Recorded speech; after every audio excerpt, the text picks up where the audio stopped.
All right, guys, we're back in another edition of Talking Preps. Got Chris Hughes and Dale Ross here. We weren't expecting to have a show today, but I noticed on Twitter today that one of the best high school football players in North Carolina put out a tweet saying he possibly might not play unless there's social change in his high school. I was touched by his courage. Chris, Dale, just your thoughts about what you saw from Evan this morning. First of all, outstanding. I'm sorry, Chris. I didn't know if you were going to speak. No, it's all good. I was shocked, to see someone take that level of a commitment to a cause. And that's a pretty big level of commitment, giving up a year of football. So shocked, and I don't know. It made me feel good that maybe what we did had some impact. Yeah, Chris? And I'm excited to talk to this young man because he's got a lot of respect, earned a lot of respect from me just for having the courage to stand up and do what he's doing and the willingness to do it. And like Dale said, just to be willing to give up a season for something that he believes that strongly for. So nothing but props for me just in how he's handling it as a man. All right, well, let's bring the young man on right now. There's Evan Pryor, Hough High School. How you doing, sir? I'm great. How are you? Doing good, man. Thanks for coming on. I mean, props to you. I mean, that takes a lot of courage. Top 10 recruit in North Carolina, best running back in the state, going to Ohio State. I mean, this is not, the end of the bench guy making a statement. This is a pretty big deal. I was just wondering, Evan, what's been the reaction to your tweet from your coaches, teammates, other students in school? They've just all been behind me 100%. Talked to my principal, the AD, and a few of my coaches this morning. Just talking about, hey, Evan, we're behind you 100%. And we're all in with the change. We're ready to make things right and see some progress made around the state. What made you decide to do the tweet? What was there one thing that kind of put you over the top, or was it just a number of things that kind of led up to it? Yeah. And it probably won't be the last, but this probably broke the camera back. Like between me, time for us to take it. Yeah, and we have some problems with the audio. I'm gonna put you on. I'm gonna take you out 1 second, see if you can fix your audio. We're gonna bring you right back. Chris, again, I mean, what's it take for a young man, 17, 18 years old, to come on and make this kind of statement publicly like that? Like I just said, it takes courage, and not just the courage of a 17 or 18-year-old young man, but a man's kind of courage. Because I even think that, someone of our three ages, obviously we're older and wiser, and we've been around the block a few times. But even for someone of our stature, I think it would take a lot of courage to go out on that ledge and do something so substantial. And that's the biggest takeaway for me. Yeah. Okay. So let's try to bring Evan back. Evan, let's try it again. I was asking you, what's been the reaction from your teachers, your classmates, and you were talking about your principal. Tell us what the reaction's been. Yeah, they just been behind me, 1,000%. Everything we said, we've met a few times, since the tweet was released. Just trying to figure out, and bring together solutions to stop this and to bring, awareness to it and get progress moving in the right direction. Evan, I noticed on Twitter that you've got a lot of support.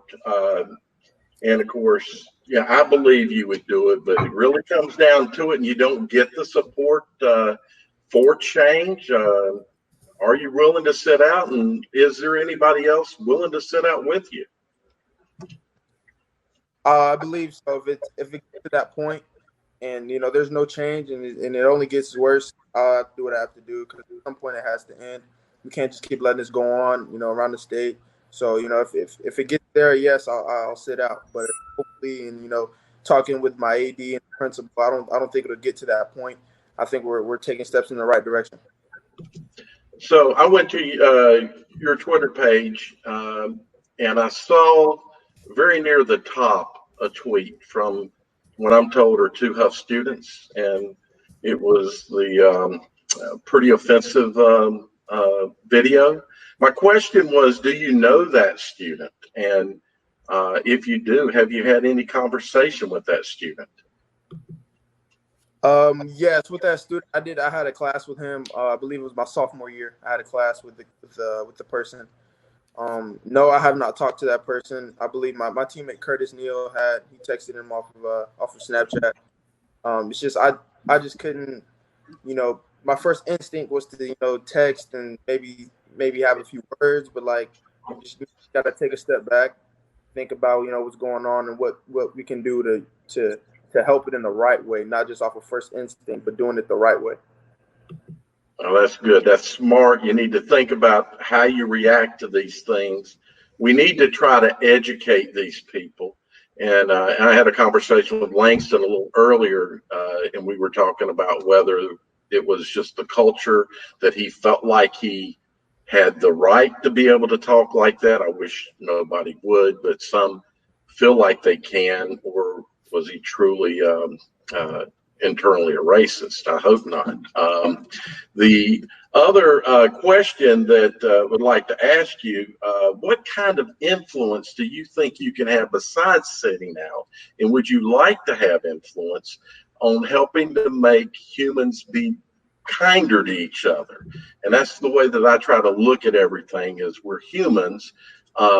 You are a different human, and unfortunately circumstances don't afford you some of the things that I've had to not have to worry about such racist things. But what can you do, you think, to help influence other people?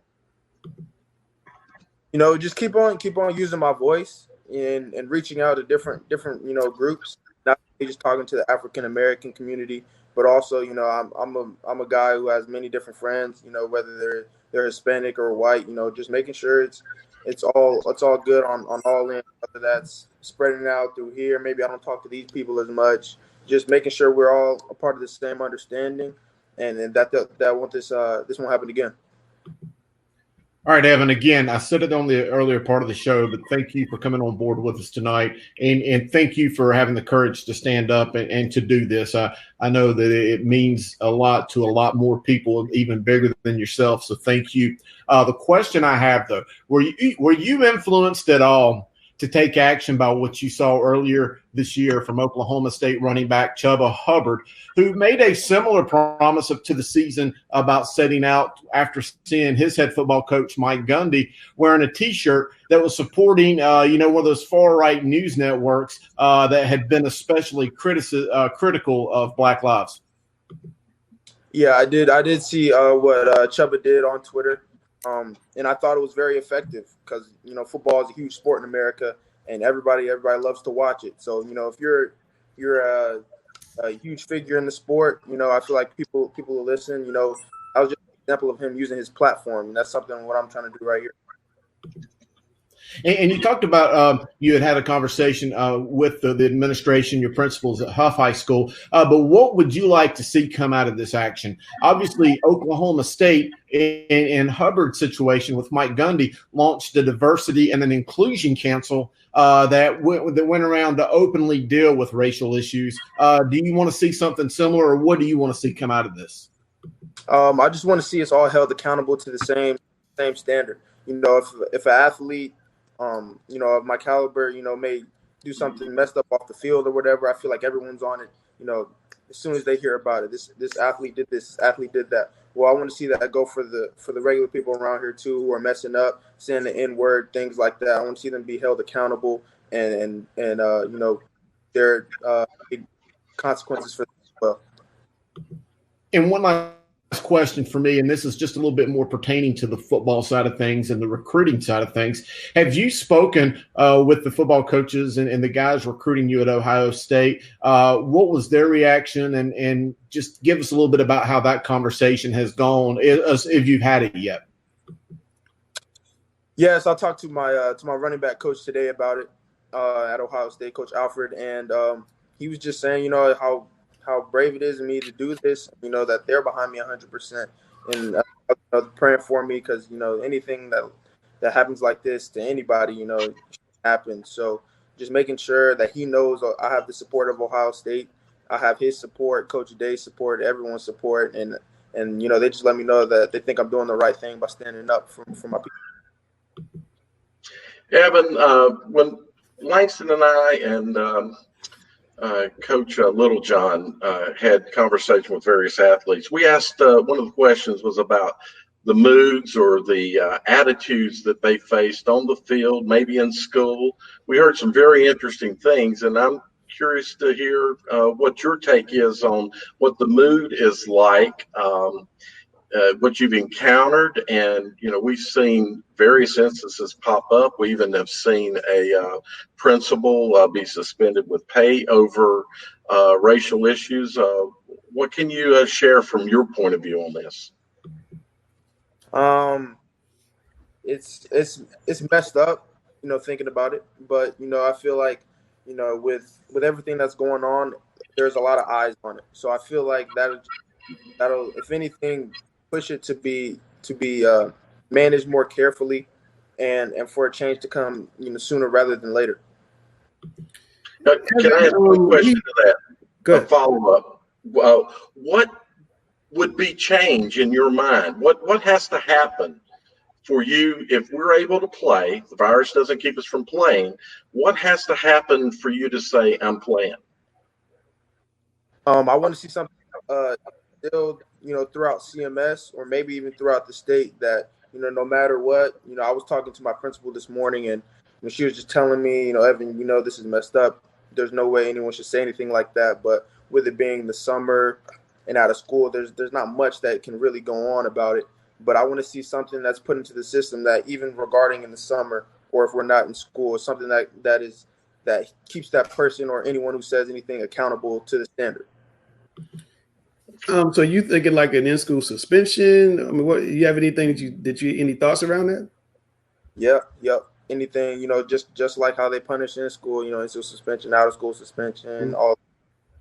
What does it make you feel like when you see these things on Twitter? Because they're putting it out like a joke. I looked at the two videos and I looked at the response. Even you guys told the guy, hey, this is wrong. He kind of said, it's okay. I mean, how does that make you feel? Because I don't know if they understand how that kind of hits you.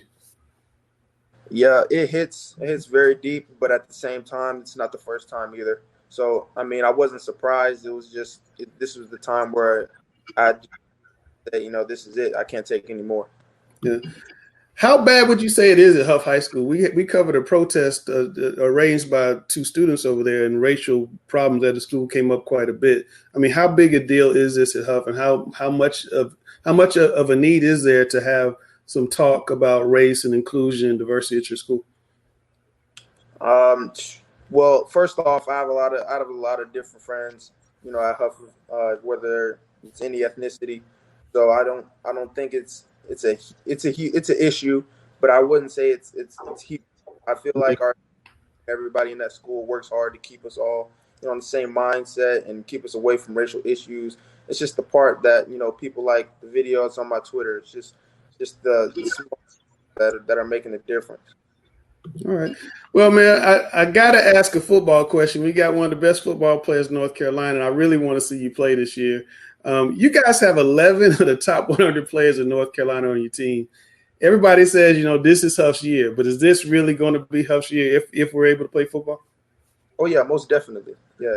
This is definitely our year, 1,000%. Why so? We all clicked. We were here last year. We fell together, and now we're here to get up together. It's just we went through the 8-5 season together. We know what it feels like to be beat by some of the best teams in the state and out of the state. Now that we have those feelings in our back pocket, I don't think it's anybody who can beat us. All right. Well, Evan Pryor, man, I really appreciate you coming on. Really courageous thing you did today, and another courageous thing you did tonight, coming on talking with us old men about your feelings. And I hope you get some change over Hough High School. The door's always open, man. You got my number. You can call me anytime. You come on the show anytime. Door's open.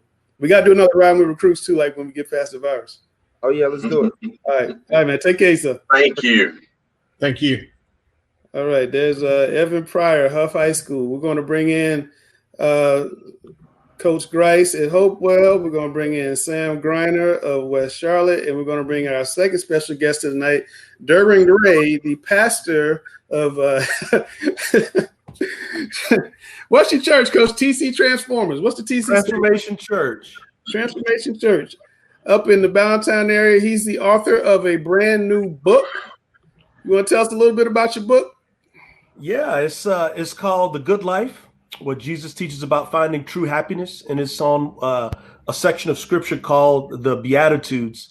And if I could summarize it like this, it would be this: happiness is not about good things always happening to you.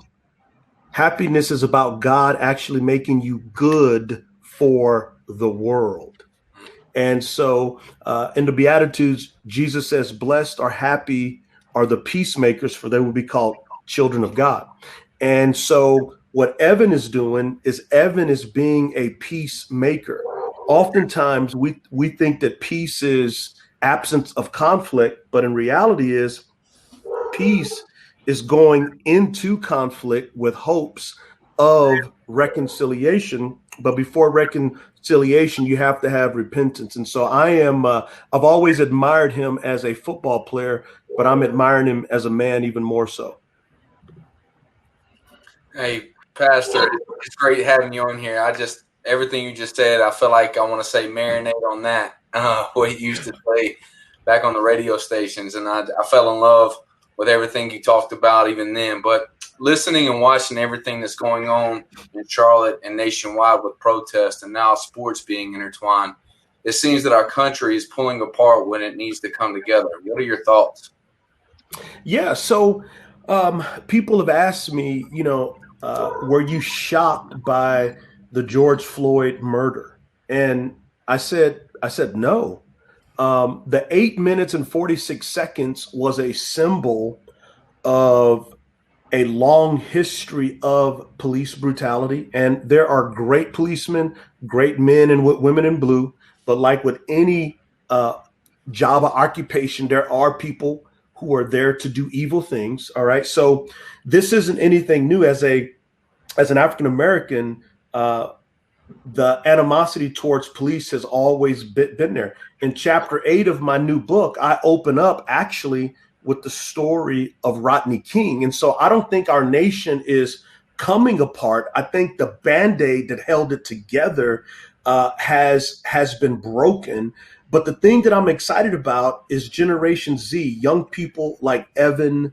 I'm seeing more of my white brothers and sisters who are saying, oh my gosh, there is a problem. There is a deep problem that needs to be addressed. And so before you can have healing, you have to have this repentance of admittance. And I think that's what's happening. And it's beautiful to see athletes have the leverage to use their position and platform to promote positive change. Yeah, I agree completely. And kind of piggyback off that question, I feel like a lot of people get the wrong message. So do you worry during this time that people don't really listen to what people have to say? All they do is want to talk and be heard instead of listening. Yeah, you know, Coach, a sign of maturity and a sign of love is this. I'm willing to listen to you to understand before I ask you to understand me. I'm willing to look at life from your perspective. And sadly, there's not social media tends to amplify people who are filled with ignorance. And by the way, I've never seen a happy, hateful person. And the way you overcome that hate is love, and you bring others to your side. But there has to be this coming to Jesus moment where you say, okay, I'm willing to listen. But if you're not willing to listen, then people of goodwill have to go find people who want to listen. And this fight is going to be won with faith and hope and love. And I'm excited about Generation Z, who are taken to the streets and saying, we want to see systemic change. Man, I wish we could have you on the show all the time. Like, you just speak life.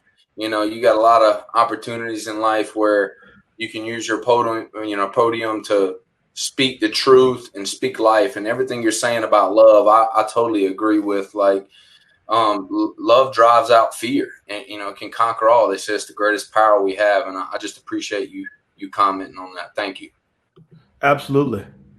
This has been a great conversation so far, Pastor. I'm curious, as a former football player and teen star, what were your thoughts on Hough running back Evan Pryor's statement and just the courage it took for him to make that statement with the climate and everything we have going on?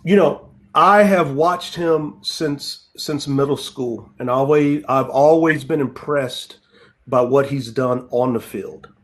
But what I just seen him do, his maturity, I am more impressed with him as a young man than a football player. And he was very clear in his goals.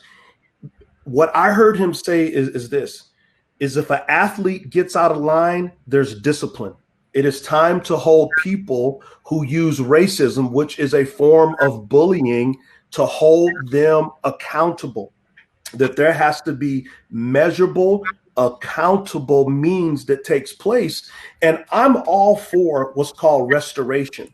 And so what I would like to see at Hough High School and every other high school is that if there are students who have issues of racism, there needs to be accountability. There needs to be a time of suspension. The parents need to be brought in, and there needs to be education and learning. Because here's the thing, is young racists grow up to be old racists, and they go and infiltrate aspects of society. And so this is an opportunity for restoration and this beautiful biblical word called repentance. Repentance means I was wrong, I'm turning around. And so I am super impressed with Evan. Evan's just amazing what he did tonight. I want to ask you, so far your words have been very powerful, so we're going to ask you a little sensitive subject with people, and that's masks. Would like to know how you address your congregation on masks and the wearing of masks, and what might you say to anybody watching, how your feelings and thoughts on the need to wear a mask? That's simple. Put a mask on. Like, put on a mask. You know, it's one of these things. So as a Christian, kind of one of the big deals is love God and love your neighbor as you love yourself. I could be asymptomatic, but I could spread corona COVID. So therefore, I want to put on a mask. Why? Because the way you love God is by loving people. And in this climate and this culture, loving people means Derwin Gray's going to put on a mask, and I am going to ask our congregation to put on a mask as well. And here's the fundamental problem. We view life from a political perspective on the right or political perspective on the left. And what people have to understand, like, I'm a Christian, so I speak from that perspective. Jesus is not a donkey. Jesus is not an elephant. Jesus is the Lamb. He's the Lamb of God, and that's the ultimate politics. And the ultimate form of politics is love your neighbor as you love yourself. So please put on a mask. That has nothing to do with taking away human rights and so forth. Right now, America's literally leading the world in corona, COVID virus, and all this stuff. That's something we should not be leading the world in. Put on a mask. Love your neighbor as you love yourself. But here's the thing, though. We've made it clear that America cares about money. We care about power. And I believe God is saying, I want you to care about people by loving them. Exactly. You gotta love each other. Wonderful. Yeah, I feel like it's like 10 o'clock on a Sunday, not 7:30 on a Thursday. You know what I mean? I'm about to play. Pastor Gray, thanks for joining us, man. And everybody go out and pick up the new book right there, The Good Life. Please. Don't let them. This pick it up. Spirited right now. Before I go, Coach Sam, I need to know something, man. Yes, sir. You look like Benjamin Button. You look like you're getting younger. Like what are you doing? I mean, are you on smoothies or something, or what? All right. Like, what's happening? That's that vegan life, brother. He's on that vegan diet. My wife works at Origins, and she's the manager. So she literally I'm like her experiment every night. She's just glazing me up with like nutrition for my face. So I don't know if it's working or not, but I appreciate you noticing. Hey, seriously, man, like you look like 5 years younger. Well, whatever she's doing, just send me some. Don't get him I want to put started, some man. on me. Right. I got How much of a donation did you make, Sam? We'll never be the end of it. Pastor Gray, thanks for coming on, man. We got to get you back sometime. I would love to. Y'all have a great night. Keep up the great work. All right, man. Take care. Take care. It's Pastor Derwin Gray, TC Transformers Church. I thought it would be appropriate to have him on. Chris, we have spent a lot of weeks not talking a lot about high school football. We in the past couple of weeks, we've seen Powell Echols give a speech. We had Drake May and Will Shipley on with Dale and China Cornwell, just phenomenal leaders in our community. Tonight, we heard from Evan Pryor. Just what are your thoughts after having seen all of these kids really take big steps forward? Because this is not easy to do. No, it really ain't. And it just reminds me that, well, not remind me, it encourages me that this next generation of leaders in our country and our society are some really stronger persons and personalities and just people than I think maybe adults our age give them credit for being. Yeah, they're on their devices, they're interactive, they've got their social media and so much. But because of that, I think that there's so much more, just so much better at interacting, at talking. You listen to Evan Pryor talking about so many different friends of different backgrounds, not just African Americans, but Hispanic and Asian and so on and so forth, friends. And I just think that they're, more inclusive of each other versus, maybe, let's just use white persons from the 60s, 70s, and 80s and might be a little bit more inclusive. I think that this younger society, are exclusive. I just think that they're so much open, and I think that they're a lot smarter than we give them credit for being. Absolutely. Definitely. I mean, I was great. I was in the back listening to Evan Pryor, and I was amazed at how much courage it did take for him to do something like this. And, I think that he would back it up 100% or 1,000%, as he would say. Yeah. And I love it. But it's a difficult topic, and I think Derwin Gray hit on it really, really well. Mm-hmm. It's not just like, what are you going to do about it? The problem is this. They're learning this probably at home. And, like he said, if you're an early racist, you're going to be an old racist. So a lot of times it's not just let's bring in the student. Where is he getting fed? Because I know my children are not going to be that way. I promise you that, because I raise them a different way. And it's very important that if we can get on the same page and just have people talk, sometimes just talking to one another, they can see a different perspective, and that might have to be with the family. I agree. I mean, this 2021 class, I think we've seen with, the mention of power, with, Evan's great stance here, bringing in even his teammates. I mean, you talk Curtis, and I saw some of the guys like Mario take those stances in tweets and show of support for him, have shown that they're some of the most influential, groups of kids that we've seen come through the Charlotte area in a while. I think with what Evan did, it's powerful, but it also brings the next step, which is a call to action. I think you now need to look at, the school, which is great to hear that the principal and the athletic director have stepped in and had that conversation. The next step now is CMS. And I mean, being in the midst of a pandemic, I think this is another pandemic that needs to be addressed. I mean, you look at the 3 to 4 incidents, public incidents that we've seen at Arjukel. Now you see there's another overt incident directed or kind of made light of, directed at a player. When we look at 4 or 5 racial incidents in a 14-month period, we've got a problem. If this was a major brawl or a major situation that would have occurred within CMS, I think we would have CMS step in, pretty aggressively. In the same situation here, I think that CMS, the principal, and the athletic directors need to come in and take a strong stance to support their player. This player has support from a lot of his fellow teammates, has support from, or at least support right now from the principal and AD. But what is that call to action? He has stated very clearly the initiatives that he would like to see taken care of. He would like to see some form of discipline. We need to see something that's shown here by the higher powers to show, hey, this will not be tolerated at our school. This will not be tolerated within Charlotte as a whole. Great points, Coach. And Coach Greiner, to kind of touch a little bit upon what you said and to really taking it back to what Pastor was talking about in young races grow up to be old racists. And I can certainly relate to that growing up in rural North Carolina. It would have been very easy for even myself to go down a path of doing what you see the elders do, doing what you see the older generation do, saying the things they say.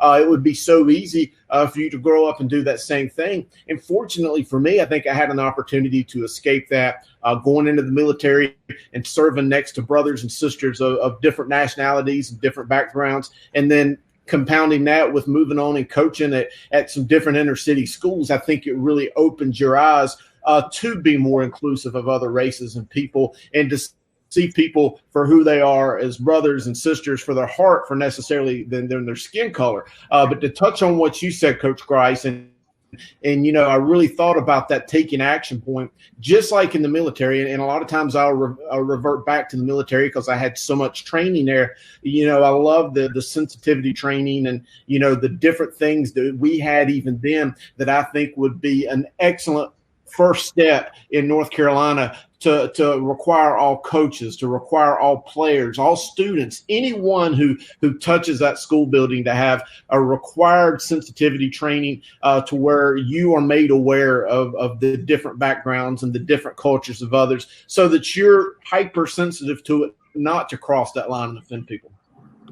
Yeah, definitely. I mean, just the comment on what you guys are saying, I think we definitely need some type of training. Just talking gets things off and you understand things. Like I talk to Jupiter Wilson literally daily, and to the world he is a black man, and to the world I'm a white man. Now me and him don't look at it necessarily that way. I don't teach my kids about race. I don't say, hey, you're technically 50% Asian and 50% white. Like, they don't need to know that. They just need to know good and evil. And I think that sometimes we draw a line in the dirt and we look at race, and people build grudges in the wrong way. And it's sad to say that. So we need to be educated, and we need to communicate to one another to let everybody understand what's inside of here. And that's the most important thing right now. So what you led in with, Langston, was about some of these kids that we've seen, or at least part of it, some of these kids that we've seen and talked to.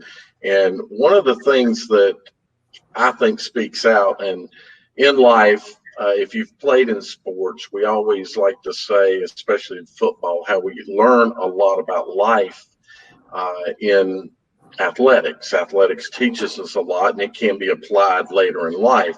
And I think part of what we've seen out of these kids is founded in all of them having a good understanding of having to work with each other, be leaders, because all these kids that we spoke to are definitely leaders. They understand interaction and teamwork, and I'm so proud that we have young people that are these kinds of kids.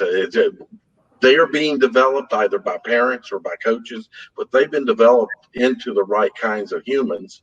I agree with what Chris says about the sensitivity training.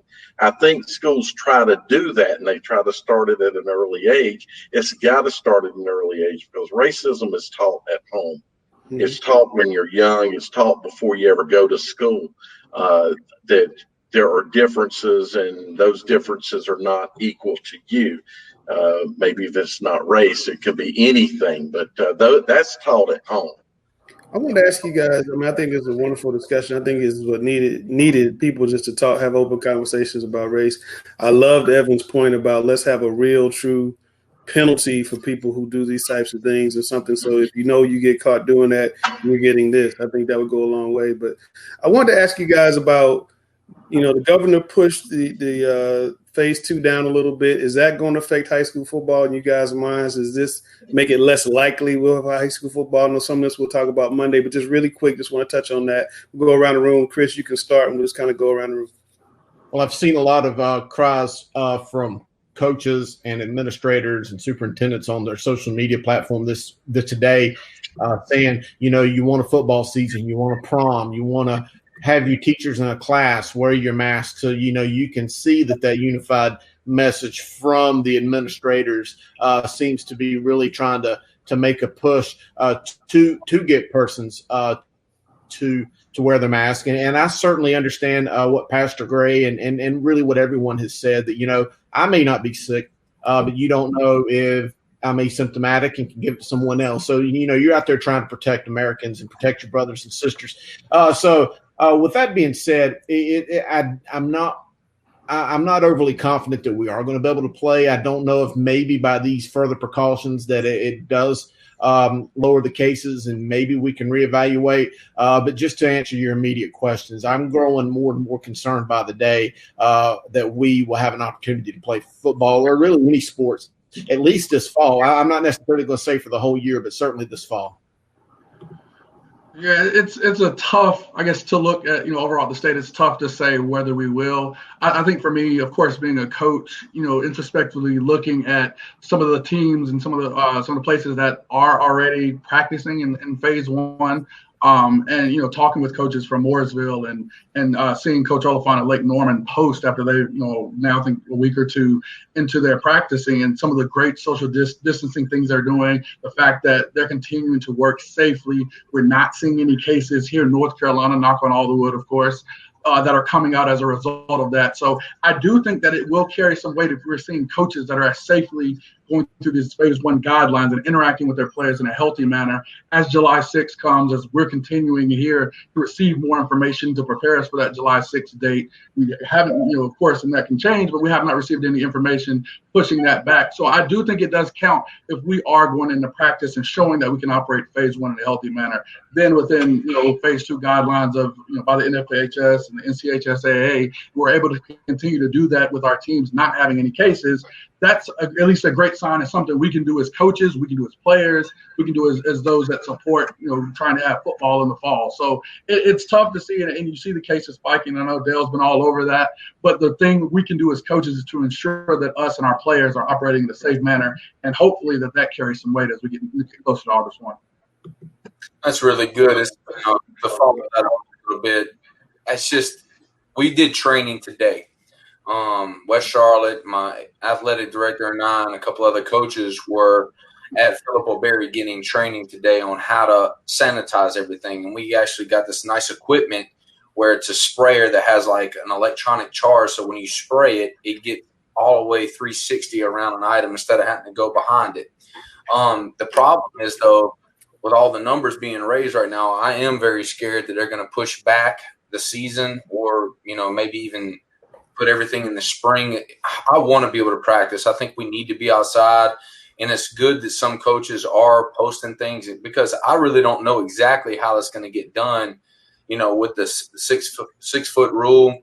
I kind of like 7 feet, I don't like number 6. So we're going to have to get a little farther into it. But it's a difficult time right now, and I just wish that we can navigate it. And the only way we're going to figure out how to attack it is to actually get out there on the field. So hopefully it happens. So after the announcement about having to wear masks, like everyone here, we've seen comments from people about you want to have sports, you want to have this. I saw a real good comment about, well, if masks work, then we can open up fully, right? And the thing is if we had worn our masks a month ago, 2 months ago, we wouldn't be at the situation we're at.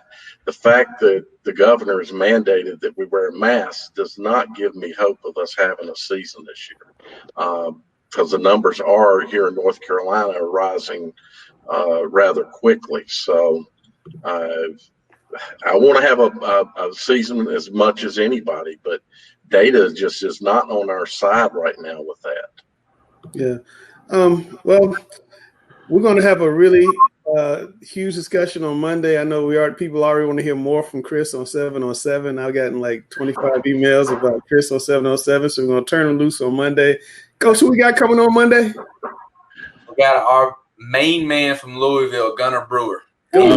That's Charlotte history right now. Yeah, one of the best recruiters ever out of this area. You have a lot of good stories. That should be fun. Before we got here, Sam, I want you to tell everybody about what's going on in West Charlotte and a certain Panthers quarterback. That's right. Will Greer is blessing a student athlete at West Charlotte, and you can go to his GoFundMe page. You can find the link in his bio. under Instagram. I think it's Will Greer 7 at Will Greer 7. How magical that is. He says, to be part of the change, you got to be active. You have to do something. What's your action? Well, he's showing action right now, and it's just neat that he picked West Charlotte because probably we're the closest school to the stadium in which he plays. So that's the way I'm looking at it. We were the closest school, and even though it's the best high school in Charlotte. Here we go. What's the problem, Bryce? Seriously. I didn't say a word. I talk a lot. I didn't say a word this time, though. But I'm just you can't mess with Grice, man, because everybody on here is talking about how good he is. You got folks talking about Grice for president. Call him out. I'm the last person. I can put that's like 10 of those I can put up right now. Everybody's I'm biting my lip. He's definitely the man. Just the whole Greer family is special. Me and Chad Greer have been friends for a long, long time, and I'm glad he's back in the Charlotte area. I talked with him on the phone today, and I just said, I really appreciate everything you've always done. Even when I was at Harding, he came by one of the practices. He was going to actually be my offensive coordinator, but I couldn't afford him really. And he actually even brought, how famous Nash is. Nash came to our practice and just interacted with the guys like a normal old dude. Just the whole Greer family is raised right. It goes back to the saying about parents. Let's talk, bring the parents in. If they were all raised by Chad Greer, then we'd all be, well off in life. And so it's just kudos to his entire family, and especially Will Greer for helping out West Charlotte. And we're going to get to vote on. I think every sport's going to pick a student athlete, and we're all going to vote on it with a panel. And go to his GoFundMe, and even if it's $5, that all helps for a great scholarship. Absolutely. Well, fellas, I appreciate you guys jumping on last minute on Special Talking Preps. Thanks to Evan Pryor being so courageous. Thanks for Pastor Gray for giving us a Sunday sermon on Thursday. Real common sense advice. I hope you guys out there enjoyed it. Be sure to tune in on Monday. We're going to have a great show. We're going to turn Chris loose on 707. We're going to talk about all the high school football stuff you guys want to talk about. Spring football, fall football, 7-on-7. We're going to talk about everything. And if you guys have any questions, you can drop them. We're just going to have an open forum on Monday, and everybody on screen just having a good time. So, guys, thanks for coming on, and we'll see you on Monday. All right.